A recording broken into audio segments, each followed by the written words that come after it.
Today we're going to be doing a full disc brake job using this BMW X5 as our example. We're going to be showing you all the tools you need, the tips and tricks. We're going to be doing the fronts and the rears, both pads and rotors.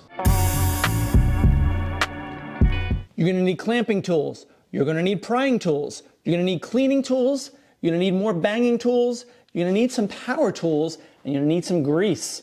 And don't forget the bungee cord. Now, as you've noticed, I brought the car down. I figured that you'd be working on the ground, so here I am working on the ground as well. I'm assuming that you've taken the wheel off by now, and you've chalked up, and you've secured the vehicle in position. What we're going to do here is analyze what we've got here when it comes to brakes and calipers. Front discs, we've got our disc brake here that's sometimes held in by a rotor retaining nut, sometimes it's not. If you have bolts, sometimes the rotor just hangs on those bolts. We have our caliper, retaining clip, and we have our caliper bracket, which gets bolted to the strut tower. What we first need to do is remove the clip, remove the caliper, and then we remove the rotor retaining nut in order to remove all of these components and getting ready to replace them.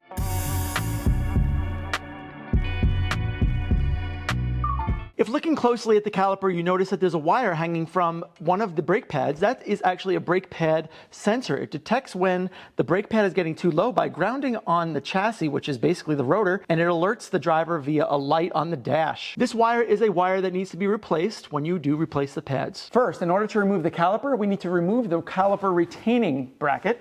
That's right here. It's actually quite easy to do with a pry bar. You just take it and you pull out, and it should snap right out of place. Now use your 6mm or whatever is used to hold down your caliper slider bolts and remove them as well. Now, in order to remove the caliper itself from the bracket, you need to make sure that the caliper bolts that you've got there, you can see right in there that there's a thread. That is the caliper slider bolt, and that needs to actually move all the way out like this. That right there allows the caliper to now become fully dislodged from the caliper bracket, and you have to let it now hang from the spring. Can't let it hang from the spring until you actually remove the caliper, so use the pry bar on the top, and then on the bottom, again on the top, and then on the bottom, one final one on the top. Now you can take this,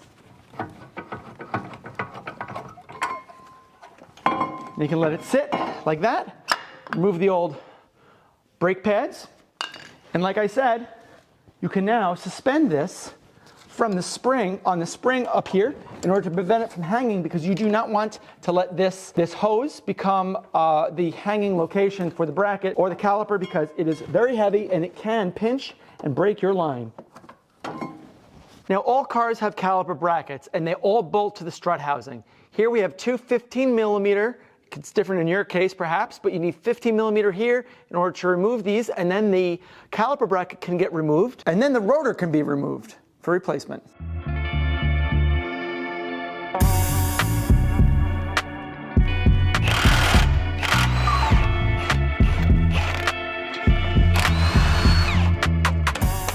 Now we've got the caliper bracket off. Now we have to remove the rotor retaining nut. In this case, for BMWs, they use a 6mm hex that gets put inside of here. Now you gotta be really careful. This, you do not want to strip this. If you do, you need to drill it out. It becomes a much more painful experience. So if you have to use PB Blaster or some other penetrant to get this loosened up before you start cracking it loose, great. But if you don't and you use a cheap tool, it's gonna round out the insides and you're gonna be in big trouble. And you could hear a crack when you get it cracked open. Ready? There we go.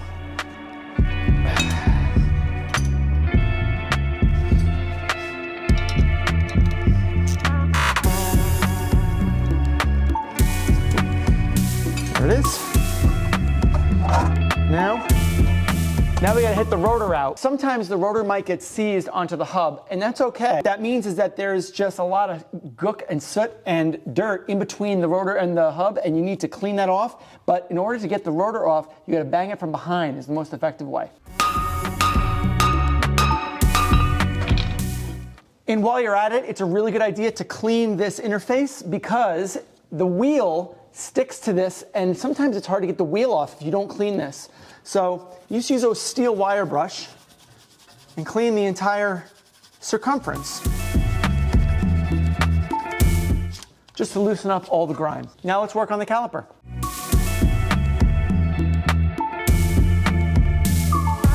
Now let's concentrate on the caliper for a second and also the pads. You can see the difference in pad thickness between the new pad and the old pad. This comes into play in a little bit and I'll explain why. Here we have our caliper. This happens to be a dual pot caliper, which means that there are 2 pistons per this caliper.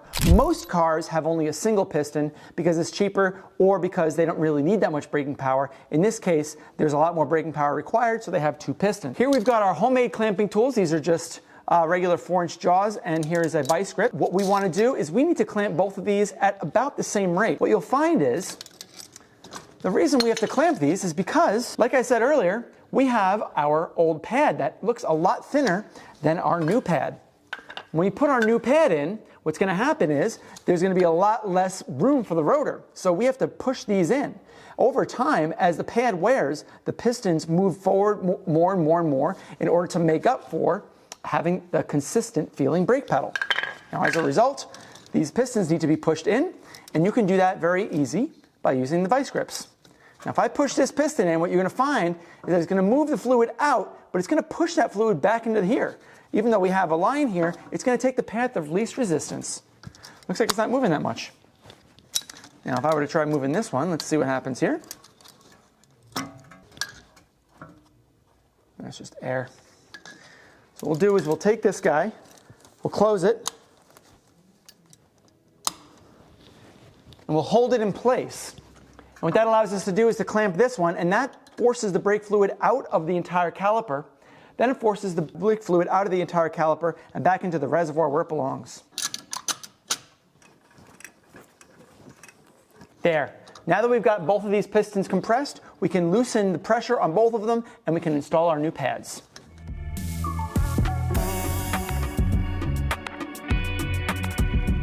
Okay, a quick note about compressing the pistons on calipers. If you're doing a brake job and you're doing all 4 wheels, it's very important to understand that when you compress these pistons on all 4 of these calipers in the same job, all of that fluid that you're compressing needs to go somewhere. Typically, it goes right back into the reservoir. So the max and min levels on the reservoir are very, very important, because if you overfill that reservoir initially, and then you compress all of these calipers in order to do this brake job, all that extra fluid that you're compressing needs to go somewhere, and it goes back into the reservoir, in which case it'll overfill. So just be mindful.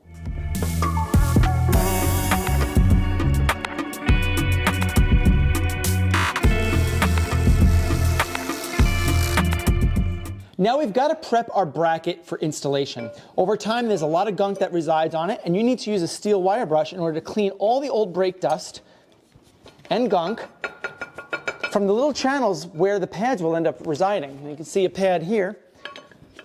You can see that this is exactly where it's going to sit. And these need to slide in and out, right? More on the sliding later. In this case, we need to clean out these little vacuous areas, and we can use our grease in order to make sure that the new pads have a great material to slide on.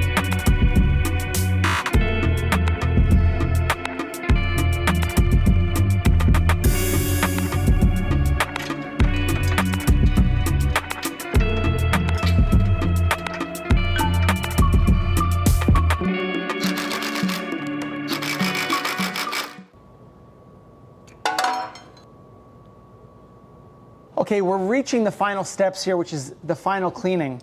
We've got our 2 caliper sliders. Now remember that the caliper sliders they screw into the caliper bracket, but it allows the caliper to sit. That's all that they do, and the caliper needs to move.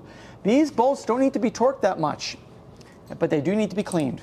So we need to use a Brillo pad and clean them up really good. And when you do, you want to put a little bit of caliper grease on them so that they slide. Now a little bit about the grease that's being used. You can use any silicone-based grease. Do not use regular grease. Do not use lithium-based grease. It will not work. This needs to be a silicone-based or a specific caliper grease. I'm using CRC synthetic brake and caliper grease, and the link is down in the description if you want to see what that is. In fact, all the tools and all the links will be in the description. Also use a wire brush to clean inside of the sliders. And when you do this, you want to install them and exercise them. What that means is when you install them, you got to move them in and out in and out.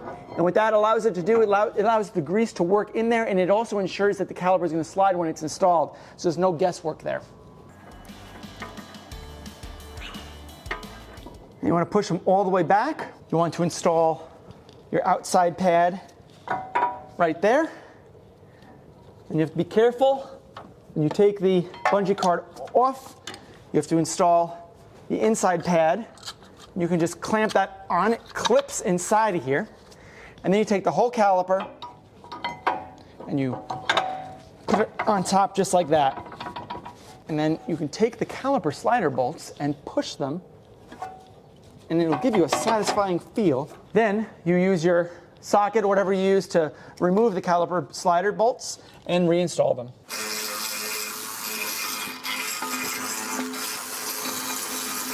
On most cars, you have what's called a brake lining sensor. Basically, it identifies when the brake pad is getting too thin and it grounds out to the chassis. As I said before, it illuminates a light on the dash. In most cars, there's one on the front left and rear right, one to denote the brakes on the rear and the front separately, but it's on the same circuit. In this case, we do have one on the front left, and we do need to replace it. They're very cheap sensors, and they should be replaced with every brake change. This one is a 2-wire sensor. It plugs directly into the chassis. This one pushes right on the brake pad.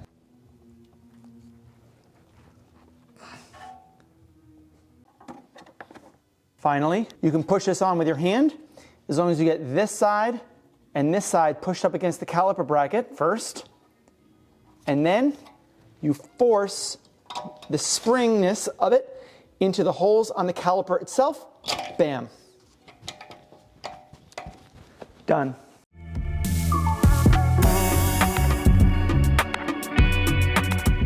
So now we're going to shift gears and go to the rear. The rear is very, very similar to the fronts, except one major distinction, and that is for most cars, you've got the parking brake integrated. Now you'll have to make sure that you have the parking brake cable released in the non-park version. You know that because you're turning this and you can move it. So now that we know that the parking brake is not enabled, we can remove the rotor retaining screw, we can remove the caliper clip, and we can start removing the caliper, which allows us to then remove the rotor.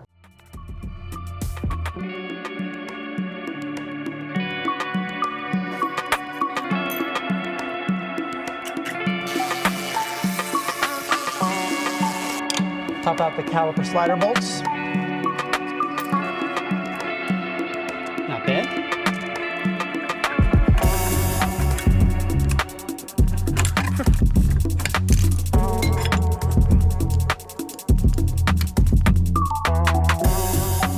Now, we got to remove the bracket. Now we got to hit off the rotor from behind, because it's likely seized on. Put my leg up here to hold the rotor in place so it doesn't fall off.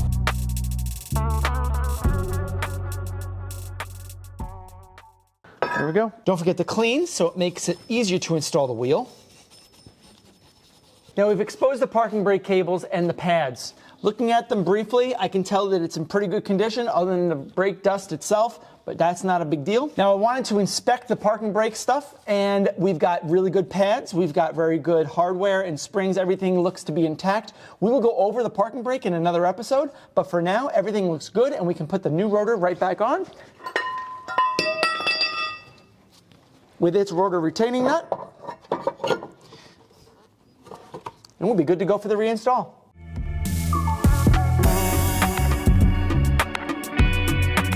You can see that the rear caliper does not have an integrated parking brake. As we discussed earlier, it's got separate parking brake shoes and a whole mechanism. Here we just have a single piston, but we need to compress by using, again, just a regular old-fashioned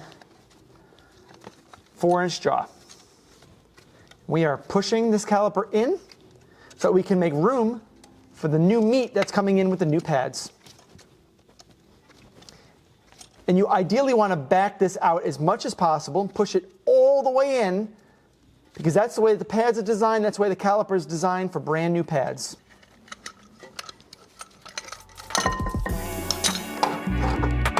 Now we clean.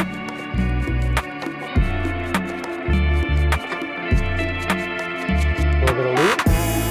Now we're going to let it rest up here while we tune the caliper bracket and get that greased up too. So now we got to clean this up.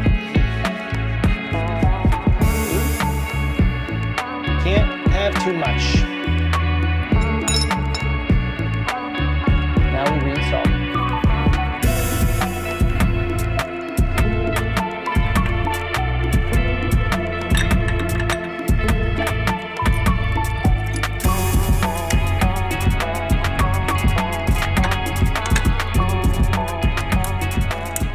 Now we got to put the clip back in. See, kind of have, like I said earlier, you want to rest these tips on the end of the caliper bracket, and then you push at an angle, and then it goes right on in. Okay, now everything is held in place. And that's it, guys. You have all of the ins and outs on how to replace your pads and your rotors and how to do all maintenance on the brake system of your vehicle. Thanks a lot for watching. All parts and tools used down in the description.